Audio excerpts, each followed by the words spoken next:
We are entering into another chapter of business studies, and in this chapter we will be talking about some general guidelines which is helping us to have effective management. We remember a lot of persons, if we are looking back into history, Mahatma Gandhi or Abraham Lincoln or Tagore, such a lot of persons. Have you ever thought why they are still remembered by us? It is because of their actions, it is because of their thoughts, and from where these thoughts came, it is from the things what they have seen, what they have experienced, and out of that they have created certain guidelines for themselves, what to do or what not to do. So likewise, when we are looking back to management, when we are looking into management, we can see that there are certain guidelines. There are certain guidelines which is aiding management, and we are going to study about those guidelines which is helping us to have better management. For that, first we have to understand what is a principle. Principle, as I have said, regarding if you are looking at the life of great men, they are persons of principles. What is principle? Principle is a fundamental statement of truth that provides guidance to thought and action. That means whatever they are doing, whatever they are saying, they will be having a fundamental statement within themselves. I will not. If you are looking at Gandhiji, he said that he don't want to hurt anyone. He don't want to hurt anyone. He is a person who said about non-violence. Non-violence. Even for protesting, he adopted satyagraha. Instead of going for arms, he adopted satyagraha, because the guiding statement within him was not to trouble anyone, not to take life of anyone, not to hurt anyone. So the fundamental statement, and that is guiding a person to go for thinking as well as action. Whatever a person is doing, whatever a person is thinking will be based on that basic statement. That is why it is called a principle, or that is called principle. Principle is the fundamental statement of truth that provides guidance to thought and action. Now when we are coming on to principles of management, that is what our chapter is. Principles of management are broad and general guidelines. As we have said, they are also fundamental statements or general guidelines. But when it is coming on to management, we have to say that these guidelines or these statements will be aiding managerial decision.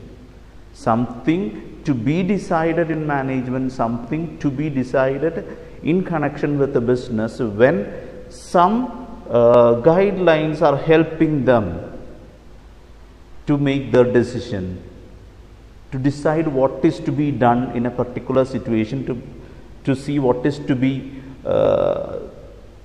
decided in a particular, or to be done by a particular person, or to be done in a particular situation. So that is why principles of management are broad and general guidelines for managerial decision within an organization. That is why it is called principles of management. For management, for managerial decision making and behavior, when we are using certain guidelines or statement of truth, some statements when we are adopting in order to make a decision, in order to think, in order to behave within an organization, within a business, we call it by the name principles of management. So principles are fundamental statements. Principles of management, it is bit more broader. They are also general guidelines, but it is helping in managerial decision and behavior. It is affecting managerial decision and behavior.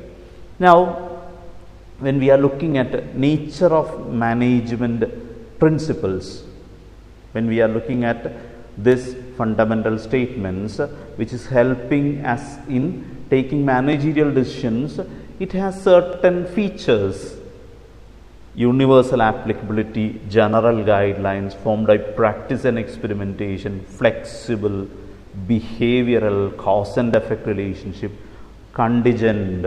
So all these are features of management. We'll just try to see that. Now first nature of management principle is that it is universal applicability. So universal applicability, as the term says, it can be applied. This management principles, even though when we are talking about a managerial decision, it can be applied in business as well as non-business organization, small as well as large organization.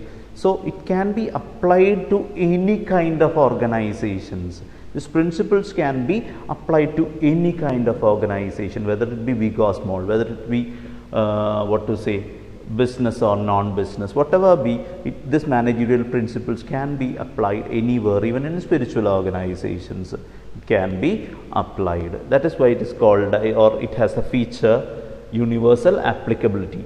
Now second one is management principles are general guidelines. We have already seen management principles are general guidelines. That means management principle does not give a straitjacket solution or just do something, but managerial principles are giving an idea regarding, okay, if this situation is coming, this is the way it can be tackled. It can be applied according to manager's perception, manager's capacity, manager's skill. So it is just they are just guiding, or they are just guidelines. That guidelines can be modified according to the requirement of the situation, or it is not ready-made solution. It's not a ready-made solution. These are some guidelines, and these guidelines can be used as a base for making decisions. So that is another feature. Those are general guidelines, and it has to be applied according to the requirement of the situation. Third one is formed by practice and experimentation. You have to understand that the management principle doesn't, or it was not evolved on a single day. It was experimented. It was tried a number of times by managers. They watched what is happening, and they reached at a conclusion of, okay, if such a situation is there, this will be the possible answer. But and it varies as we are it varies according to the situations, and it is from the collective wisdom of managers. It was experimented, it was used, it was tried a number of times, and managers were watching over it, managers were evaluating it, and it is from their wisdom, this managerial principles, it is from their practical wisdom, this managerial principles were evolved. It is formed by practice and experimentation. Fourth one is it is flexible. It is flexible. Flexible means, as we have seen, those are just general guidelines, and it is not straight across used in a particular situation. It can be modified, it can be used in such a way which is matching the situation. According to the situation, it is used. According to the situation, this is being used. So it is flexible, modified by practicing managers as per demands of the situation. According to the situation, this management principles, as it is guidelines, it is considered as base, and according to the situation, according to skill of managers, those principles can be modified in order to match for the situation. That is why it is called flexible. Another thing is that management principles are mainly behavioral. Now, management principles, as those are guidelines, and these guidelines are basically used for influencing human behavior. It is to influence human behavior, and that is why it is said that it is behavioral in nature. It is behavioral in nature because it is formed in order to influence some actions or activities or thoughts of human beings.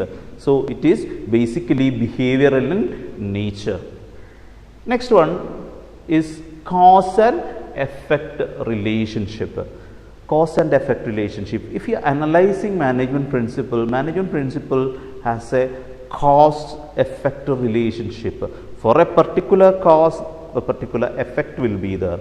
If there is a particular cause, there will be a particular effect. So the cause and effect relationship exists in management. The idea behind that is that if for a similar cause, if we want a particular effect, these managerial principles can be used. Establish relations so that they can be used in similar situations. To be used in similar situations, this cause and effect relationship can be of help. So cause and effect relationship is there.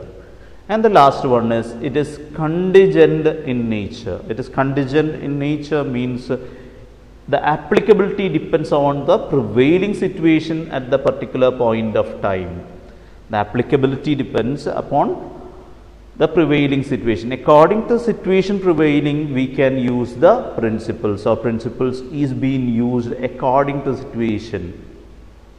Each principle, even though it is saying a particular aspect, it can be used according to the situations prevailing. So that is also another nature of principles of management. So we have seen what's the meaning and we have seen what's the nature. Now coming on to significance of principles of management. What is the importance? What is the importance of principles of management? First one they are saying is that management principles provides useful insights into reality. Management principles is giving an idea regarding the real life situations. Real life situations is being given. They are, or the managers are given understanding of situations and circumstances. They are able to understand what will possibly happen and what can be the possible effect, so that they can avoid problems which are recurring. With the help of this managerial principle, as it is formed out of experimentation of similar situations, they can understand that what is the possible problems which can happen, and they can use it in real life situations. They can use in real life situation, and they can save the time which can possibly be wasted. So management principles provide enable managers to learn from past mistakes and solve problems which are of recurring nature. So it is giving a clear-cut idea regarding the original situation. Real life situation has been given. So it can be taken as a base for having insights into the real life situations. Second one is optimum utilization of resources and effective administration. As I have said, the management principle establishes a cause and effect relationship regarding the actions and decisions. So we can have an idea regarding if a possible cause is there, what will be the expected effect. So that what happens is that they can have a decision regarding possible expected result, even though it is not very correct result, as it is behavioral, there can be slight changes, but still they can have an idea regarding the effect or the return or what is expected out of it. So there they can use resources according to the requirement, because this is already experimented. This is also already talking about the cause and effect relationship, so that we can come to know about what are the possible resources required. We can use it accordingly. And regarding administration, it can be used in such a way that without a bias, we can reach at a conclusion, or the decisions taken can be free from bias, because This is already established guidelines. This is already tested guidelines, and there is a cause and effect relationship, so that we can have an idea and we can use this accordingly. That is another thing. Now, third one is scientific decisions. Scientific decisions. We have already seen management principles are established with cause and effect relationship, and it is helping in thoughtful decision making. It is not just a decision on the basis of something which we are coming across all of a sudden. This is already tested one, experimented one, and managers, experienced managers, from their experience, from their wisdom, they have reached at forming these principles.